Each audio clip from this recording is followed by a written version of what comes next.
يا إلهي خذ بقلبي من رشادي أشرقت نفسي بنور من اور آپ جانتے ہیں کہ حضرت علی المرتضیٰ رضی اللہ تعالی عنہ کی قبر لوگوں کی نظر سے چھپا کے بنائی گئی، اس ڈر سے کہ لوگ آپ کی قبر کو اکھیڑ نہ دیں، کیونکہ خارجی اس قدر جو ہے وہ زور آور ہو گئے ہوئے تھے۔ اسلام کی تاریخ دردناک ہے۔ حضور علیہ السلام فرماتے ہیں جتنے دکھ مجھے دیے گئے کسی کو نہیں دیے گئے، کسی نبی کو نہیں پہنچے۔ حضرت صدیق اکبر رضی اللہ تعالیٰ عنہ کی 2 سال 2 ماہ 8 دن دور خلافت آپ کا زمانہ دیکھیں، ٹکنے نہیں دیا گیا، سازشیں، مصائب، اعلان۔ حضرت سیدنا عمر رضی اللہ تعالیٰ عنہ کو شہید کیا گیا، حضرت عثمان غنی رضی اللہ تعالیٰ عنہ پہ 40 دن پانی بند رکھا گیا اور پھر انہیں شہید کیا گیا۔ حضرت مولا کائنات شہید کیے گئے، حضرت امام حسن کو زہر دیا گیا، حضرت امام حسین کو بچوں کے سامنے ذبح کر دیا گیا، حضرت امام اعظم ابو حنیفہ کی وفات جیل میں ہوئی ہے، امام احمد بن حنبل کے بدن پہ اتنے کوڑوں کے نشان تھے کہ جب قمیض اٹھاتے تھے تو ہر جگہ کوڑوں کے نشان ہی نظر آتے۔ امام مالک کو مدینے کی گلیوں میں گدھے کے اوپر بٹھا کے کالا منہ کر کے وقت کے حاکم نے پھرایا۔ حضرت مجدد الفسانی علیہ رحمہ کو گوالیار کے قلعے میں جو ہے وہ قید کیا گیا۔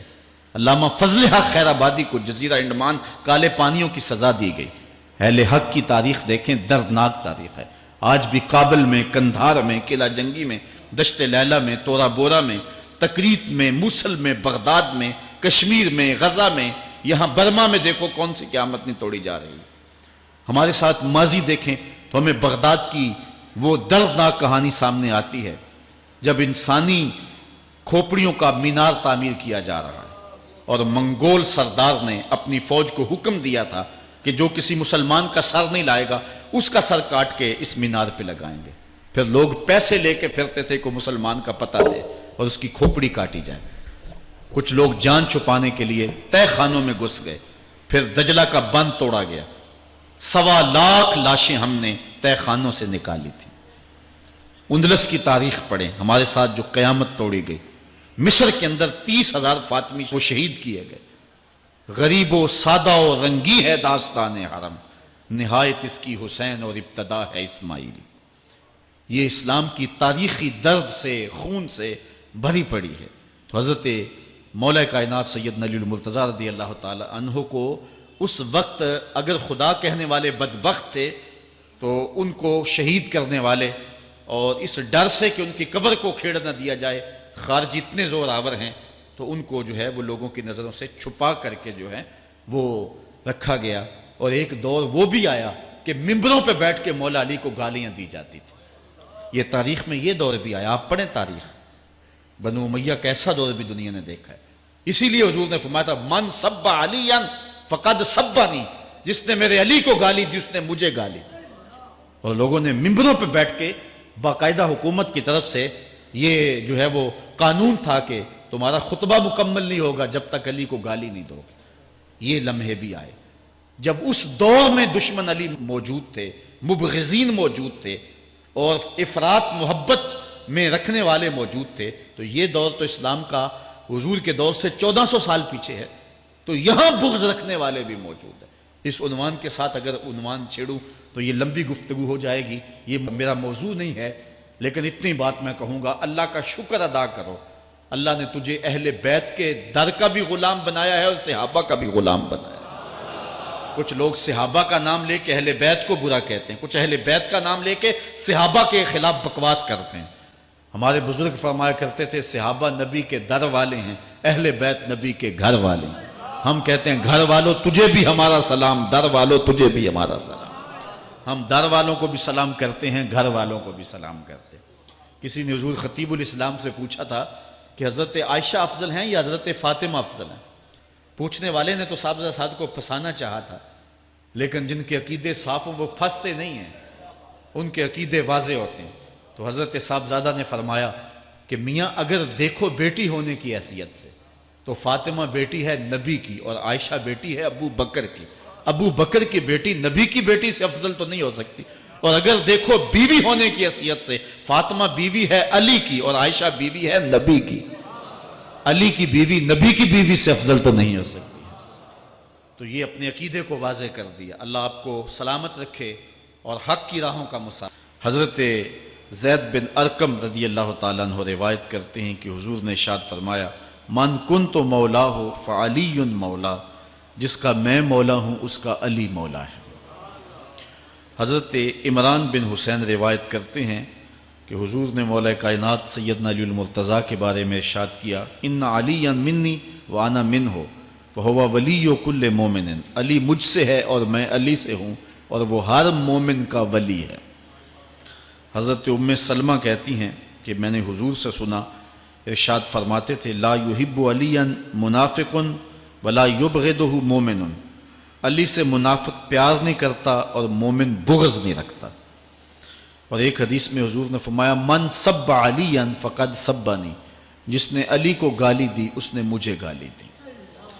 حضرت مولا کائنات رضی اللہ تعالی عنہ کے حوالے سے ایک فرمان سن لیجئے اور میں اپنے مضمون کی طرف آتا ہوں. حضرت مولا کائنات کی ذات کو حضور نے معیار بنایا. مسند امام احمد بن حنبل میں روایت ہے، مشکات میں روایت ہے، نہج البلاغہ میں اور باقی کتابوں میں کہ حضرت علی المرتضیٰ فرماتے ہیں کہ حضور نے مجھے دیکھ کر کے کہا کہ اے علی تیری مثال حضرت عیسیٰ علیہ السلام کی ہے کہ ان کی وجہ سے ان کے معاملے میں آ کے دو لوگ برباد ہوئے. ایک وہ لوگ جنہوں نے اتنی محبت کی کہ ان کو ابن اللہ، اللہ کا بیٹا کہہ دیا، وہ بھی برباد ہو گئے.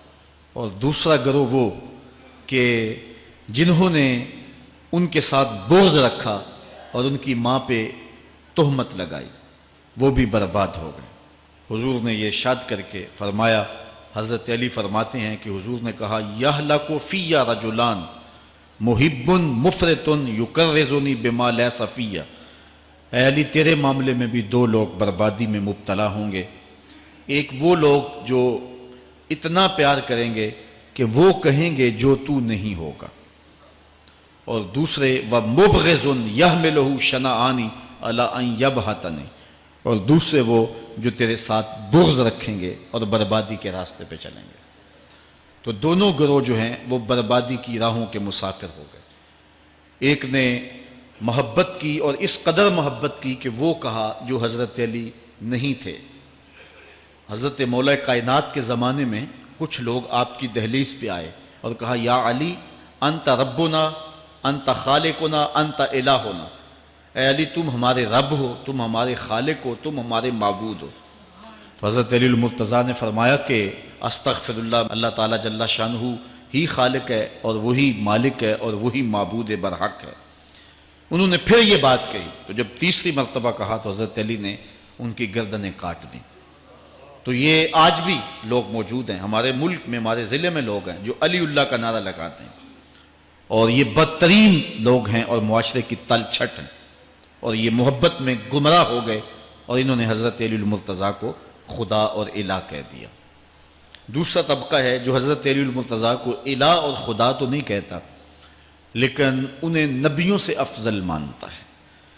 بلکہ شیخ محدث دہلوی علیہ رحمہ نے تحفہ اثنا عشریہ میں باقاعدہ اس قول کو بیان کر کے اس کی تردید کی ہے کہ جو ایک طبقے کا خیال ہے کہ حضرت جبرائیل علیہ السلام کو نبوت دینے میں غلطی لگ گئی تھی، وہ دینی تھی حضرت علی کو اور دے گئے حضور کو.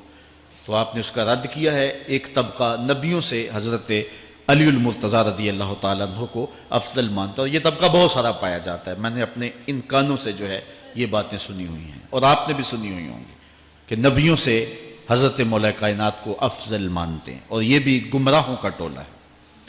تیسرا طبقہ وہ ہے جو نبیوں سے افضل تو نہیں مانتا لیکن معصوم مانتا ہے. یہ گمان کرتا ہے کہ حضرت علی رضی اللہ تعالی عنہ بھی اس شان کے مالک ہیں جو معصومیت کی شان انبیاء علیہ السلام کو دی گئی. یہ 12 امام اور 14 معصوم کا لفظ آپ نے سنا ہوگا. ہمارے جاہل مولوی بھی بول دیتے ہیں بعض اوقات معصوم صرف انبیاء کی ذوات ہیں. اولیاء اہل بیت محفوظ ہیں، معصوم نہیں ہیں. معصوم صرف ذوات انبیاء ہیں اور یہ انہی کا اعزاز ہے، ان کے علاوہ یہ اعزاز کسی اور کو حاصل نہیں ہو سکتا. چوتھا طبقہ وہ ہے کہ جو حضرت علی المرتضیٰ رضی اللہ تعالی عنہ کو حضرت ابو بکر و عمر رضی اللہ تعالی عنہما سے بھی افضل مانتا ہے۔ خود مولا کائنات نے فرمایا کہ جو لوگ مجھے شیخین سے افضل کہتے ہیں میں ان کے اوپر وہ حد جاری کروں گا جو ایک جھوٹے پہ جاری ہوتی ہے۔ حضرت محمد بن حنفیہ کہتے ہیں جو حضرت مولا کائنات کے بیٹے ہیں کہ میں نے اپنے باپ علی سے پوچھا کہ اس امت میں سب سے افضل شخص کون ہے؟ قال ابو بکر، کہا امت میں سب سے افضل شخص کا نام ابو بکر ہے۔ کہتے ہیں میں نے کہا ثم من، پھر کون؟ قال عمر، تو کہا حضرت عمر رضی اللہ تعالی عنہ۔ تو یہ ان کا اپنا عقیدہ ہے۔ یہ کہا جاتا ہے کہ حضرت علی رضی اللہ تعالی عنہ کا حق غصب کر لیا گیا۔ حضرت علی خود فرماتے ہیں کہ اگر حضور نے میرے بارے خلافت کی وصیت کی ہوتی تو میرے پاس صرف ایک تلوار اور ایک چادر بھی ہوتی تو میں آخر دم تک لڑتا۔ شیر خدا ہو اور اللہ کا رسول وصیت کرے اور وہ چھپ کے بیٹھا رہے، یہ کیسے ہو سکتا ہے؟ تو یہ حفوات ہیں اور یہ اباطیل ہیں اور یہ جو ہیں وہ شر ہے جو معاشرے کے اندر پھیلی ہے۔ مخبر صادق نے پہلے خبر دی کچھ لوگ محبت میں گمراہ ہوں۔ وَمُبْغِضٌ يَحْمِلُهُ شَنَآنِ عَلَىٰ أَن يَبْهَتَنِ، اور کچھ لوگ جو ہیں وہ بغض میں برباد ہو جائیں۔ ایسے لوگ بھی دھرتی پہ موجود ہیں کہ مولا کائنات کا نام لیا جائے تو ان کو گوارا نہیں ہوتا۔ خود حضرت مولا کائنات کے زمانے میں ایسے لوگ موجود تھے، آپ کو شہید کیا گیا ہے۔ اسلام کی تاریخ انتہائی دردناک ہے۔ حضرت مولا کائنات رضی اللہ تعالی عنہ کو ابن ملجم نامی بدبخت نے جو ہے وہ تلوار کا وار کر کے جو زہر میں بجھی ہوئی تھی شہید کیا ہے۔ تو یہ بغض اور دشمنی رکھنے والے لوگ تھے جو زمانے